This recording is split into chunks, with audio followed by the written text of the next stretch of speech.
Young in the newsroom. Yes, it's time for The World This Week, 7 days, 4 Paris-based correspondents, 1 hour. With us, Christopher Dickey of Newsweek and The Daily Beast. How are you, sir? Fine. Fresh off the plane from? Fresh from New York. From New York City, okay. Vivian Walt is back with us. How are you? Very good. Vivian Walt of Time Magazine. Ulrike Koltermann, Paris-based journalist, former DPA correspondent, currently working on a new book. On French nuclear power. On French nuclear power. Big developments. Yeah. Topical this Friday. And Craig Kapitas of Quartz, the Atlantic's, say it for me, Craig. Quartz, the Atlantic Group. The Atlantic Group's soon-to-be-released business and finance publication. All right. And The World This Week throughout the week, where you can always join the conversation or weigh in on the topics on our Facebook page, and on Twitter you can find us at FrancoisF24. Now, no one we know had ever heard of this obscure anti-Islam video making the rounds on YouTube, not until the 11th anniversary of September the 11th. Tuesday's violence included the storming of the U.S. Embassy in Cairo and the killing of the U.S. ambassador to Libya. By Friday, the protests had gone worldwide.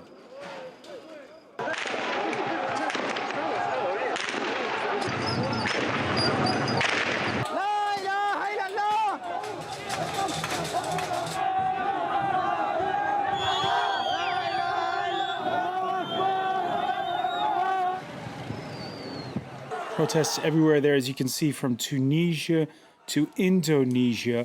But it's not one size fits all, is it, Christopher? No, it really isn't. It's a question of taking this issue of the film that's offensive to Muslims and having many groups use it for their own political designs. In Egypt, for instance, you've got the Salafis leading most of this protest. And they're trying to one-up the Muslim Brotherhood. The Salafis are not controlling the government. The Muslim Brotherhood is. They want to show that they're better protectors of the faith than the Muslim Brotherhood. And you have the same kinds of local issues playing out almost everywhere. It's why some of the incidents don't make any sense at all. Why was the German embassy attacked in Sudan? Because it's close to the British, probably. Just because it's easy. It's easy. I mean, voilà. and because people are trying to score different kinds of points. There is anger about an anti-Muslim film, but it's being used as a pretext for local politics. All politics is local. Interesting. Vivian Walt, in the cover story in Time Magazine, The Agents of Outrage, Bobby Ghosh writes how the Muslim haters in the U.S. and the hardliners in the Muslim world seem to be feeding off one another in this story. Well, yes. I mean, of course, that's not new, but you have it coming at a very particular point in time. And in a sense, it's feeding on itself rather than feeding off each other. Very much like Chris says, you have several countries where they've stripped away decades of dictatorships that essentially put a lid on a lot of Islamic militancy, a lot of, outward expressions of Islamic fervor. All that's gone. And in its place is a kind of scramble for, if you like, the soul of the country, whether it be Egypt or Tunisia or Libya or several other places actually in play right now. And in that sense, of course, you have the perfect foil, if you like, coming out of the U.S. In the particular case of Tunisia, it's interesting. People here in France are watching this with jaws dropped this Friday. Well, people always have a somewhat, I think, distorted view of Tunisia. Yes, it was where the Arab Spring began, and it is, of course, 2 hours from Paris by plane. We think of it being, right in our backyard. But that's Tunis, and Tunis is not Tunisia. And there is really quite a strong conservative Islamic feeling that goes through Tunisia, and we've seen it play out quite strongly in the last few months. You have a lot of cases against blasphemy. You have alcohol stores being attacked. You have art galleries being smashed, and this was not exactly a bolt out of the blue. Not a bolt out of the blue, Ulrike Koltermann? No, we had exactly the same incident when we had the Mohammed cartoons in the Danish newspaper. It was similar because they were published and for weeks nothing happened, even for months. And then all of a sudden, violence broke out all over the world, more or less, and there were more than 100 people killed. And I think it's very similar because there's a pretext, and everyone finds something that violence can break out. So they use it, and but in every single place where the violence is, there might be a different reason behind it. A different reason behind it, but the butt of that of the protest is the United States, Craig Peters. Well, absolutely. The Obama administration appears to have fumbled this. It's being portrayed as a reflection of failure by many people. The phrase I keep hearing from the United States from certain quarters is, Obama is an appeaser, like Neville Chamberlain was. Apology is the word. Apology. The Romney apology wants to tour, but you hear this word appeasement, and I think it's an important word because the cold, harsh reality is that America has to intercede, has to play a global role, whether one likes it or not. I don't see Obama. I see him as an apologist, but not an appeaser. The problem I think they have, though, is if you look at Morrissey, he has to appease the people who put him in power.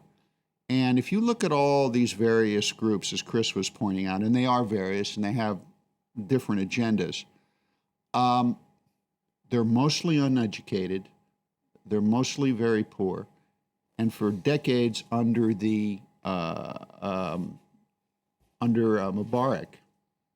Mubarak appeased them by beating them and jailing them. It's what I don't understand here is how these so-called New Age Arab regimes are going to be able to appease their people, to make them understand that there's a pluralism in the world. If they want to believe in Allah and you cannot defame his name, fine. But in the United States, you can. That's part of democracy. That's that's what, as I see it here, there's a real big learning curve going on in the Middle East right now. All right, Christopher, let me just remind people of a tweet that you put out earlier in the day. You said, oh my God, what did I say? You said on National Public Radio, I raised a question I can't answer. When the world is a crowded theater, do we have the right to shout fire? Well, this is a question. The real question in this case, I mean, there are two things going on. One is, when you have a world that's as closely tied together as this world is now by the internet and by satellite television, what you say in an obscure theater in California can cause an eruption in Egypt. Now, is that going to lead to constraints on freedom of expression, where we all have to second guess what the political and religious fervor is doing in, say, Indonesia? I hope not. But on the other hand, you can be responsible and say, am I doing this precisely to provoke a panic, precisely to provoke a riot? In this case, it is pretty clear that was the intent. Now, all of a sudden, people are acting as if this is a huge global phenomenon because we see this video, satellite video, of all these riots going on around the world. But a lot of those riots only include a few hundred people. And all of a sudden, you see raised again the issue of the clash of civilizations. This is not a clash of civilizations. This is a clash of cynicism. Cynical people trying to provoke Muslims and cynical people manipulating their anger for their own political purposes. In the United States, Ulrika, the freedom of speech is enshrined in the Constitution. In France, there are laws against making racist comments or hateful comments. Which one's better when you look at this situation? It's really tricky. And the problem is also the United States now, they're much more vulnerable because of their election campaign. So this is a perfect pretext now to make campaign with, to say, okay, is this a moment to leave the Arab world? Do they prove that it's not worth investing in democracy? And so it becomes a very political issue in the US. So, and there's also a theory that it was a long planned attack, and it happened exactly on the 11th of September. So it was not only related to the film, but the movie might have been just a further input. And the problem is that the United States are just too vulnerable right now. When we discussed this story on the set on Wednesday, the Libyans that we spoke to expressed outrage and shame at the killing of the ambassador. Some even took to the streets of Benghazi to condemn the violence. Others openly defending Christopher Stevens, who over the summer spoke to Libya's Al Hurra television. بصفة عامة الليبيين يرحبون بوجود الأجانب في ليبيا، هذا من وجهة نظري ومن وجهة نظر زملائي كذلك. وأنا اكتشفت أن الليبيين هم أشخاص مضيفون وقلبهم صاف، وأنا أشعر بطمأنينة تجاه البيئة التي أتواجد فيها. صحيح أن هناك هجمات كانت أمر مؤسف للغاية، ولكن أنا متأكد أن السلطات الليبية تقوم بالتحقيق في هذه الهجمات. And Vivian Walter, you published a story this week about Christopher Stevens.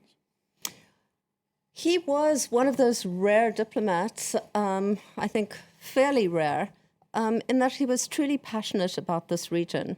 Unfortunately, it appears from all accounts that Libya has lost really quite an amazingly good ally. I only met him once, actually, in Benghazi. But he had gone into Benghazi in the early days of the revolution and was almost alone there in opening up a U.S. presence and had formed some very close links. I mean, the big question in Benghazi is, how did this happen? Clearly, there was a massive failure of both security but also human intelligence. They should have known that this was going to happen. There are all signs of it having been a planned attack. What you say, all signs, but people with RPGs outside the U.S. consulate there, is it because it's well planned, or is it just because, well, Libya is a place where everyone's armed to the teeth after a civil war? Well, that is true. It doesn't explain the lack of security. There ought to have been considerable security. You had the U.S. ambassador staying overnight in a place on September 11th, where in a city where they had, set off an explosive device outside those offices just a couple of months ago. Yeah. So, there had been a kind of warning shot. This is an illustration of this reflection of failure going on, and what's doubly tragic is this diplomat represented a type that America, albeit the entire West, needed to do this kind of yeoman work on the ground. He was an individual who could have bridged the gaps that we see there over the long term. He was definitely committed. He used to work for the Peace Corps in the Maghreb. So he had a long background, and I believe that that his death has put back the time frame for getting the Arab world and the United States closer together. U.S. diplomats will all now be just like in Baghdad, behind a bunker. Well, they've been that way. They've been that way for a long time. And I think one of the things that Stevens was trying to do was get out of the bunker, get out and talk to the people and be with the people. Yes, precisely. I don't think there's much question anymore that was a planned attack. But it took place in a context in which there was an unplanned protest going on outside the embassy. The attack itself, the deadliest part of that attack, actually took place at the safe house where people had fled when the embassy came under assault. And that takes some considerable intelligence to know where the safe house was, how they were going there, and to then attack it and ambush the people who came to do the rescue with mortars. mission. It was a coordinated With mortar attack. No, I think there's no question. But if you look at who the people were who were involved, I mean, for instance, one of the Americans who was killed was a former Navy SEAL who was on contract trying to recover MANPADS, shoulder-launched anti-aircraft missiles, from various parties, including, I'm sure, radical groups, which means he had a lot of contact, or theoretically could have had a lot of contact, with precisely the people who would have wanted to kill him at the end of the day, and the ambassador. So I think it's going to be a very murky scene. But the only other thing I'd add is I think the Americans have a pretty good idea who was behind this attack, specifically. I don't think you have President Obama, Hillary Clinton, the Secretary of State, Eric Holder, the Attorney General and head of the FBI, going out on a limb and saying, we are going to bring those people to justice, unless they have a pretty good idea who they want to bring to justice. So what are they going to do about it? I would say they're going to work very closely with the Libyans. They'll send in FBI teams, certainly. They're also sending in anti-terrorist teams. And as we know from the record, especially when dealing with jihadists affiliated with al-Qaeda, the Obama administration has a long record of drone diplomacy. Well, apparently among the 4 Libyans that they've now arrested for the attack, those Libyans then gave up some names of who it turned out were senior members of the brigades in eastern Libya. So you have very clearly a picture emerging of these armed militias who've essentially been given free rein over several localities across the country, now deeply involved in what is essentially terrorist attacks. And how many more of this sort of attack is going to have to happen until the American public has had enough? There's a cascade effect here. Right now in the United States, according to the polls I've seen overnight, this is not what's happened in Libya to Stevens, and what's happening in Egypt has had absolutely no effect on the presidential race. Well, it sure didn't hurt Obama. The problem is if they find them Not and in if the they hit polls. them and kill them, they just create new martyrs. So there will be more violence, and then these people become heroes. So it's Well, not one of the really a interesting things solution. is that there are so few martyrs. It's true that a lot of walls have been climbed over and a lot of fires have been set, but not many protesters in any of these demonstrations have been shot. And it's not just because the local authorities are acquiescing. It's because, in some cases, the U.S. Embassy personnel are saying, don't shoot anybody, because it's the last thing they want. And when we come back, we'll pick up on that issue of the electoral politics in the U.S. Regarding this story. Stay with us. This is The World This Week.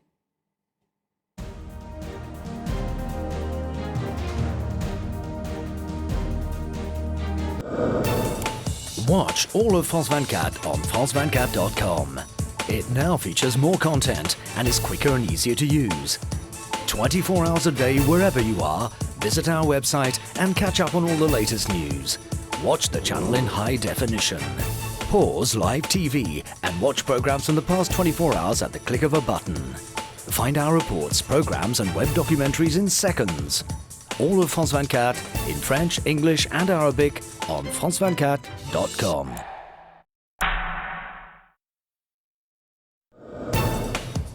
Be part of France 24's experience on the iPhone.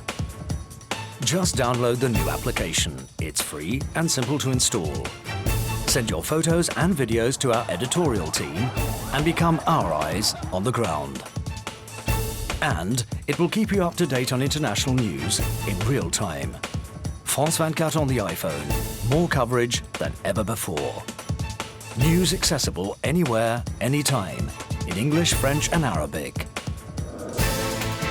France 24 on the iPhone. You're part of the news.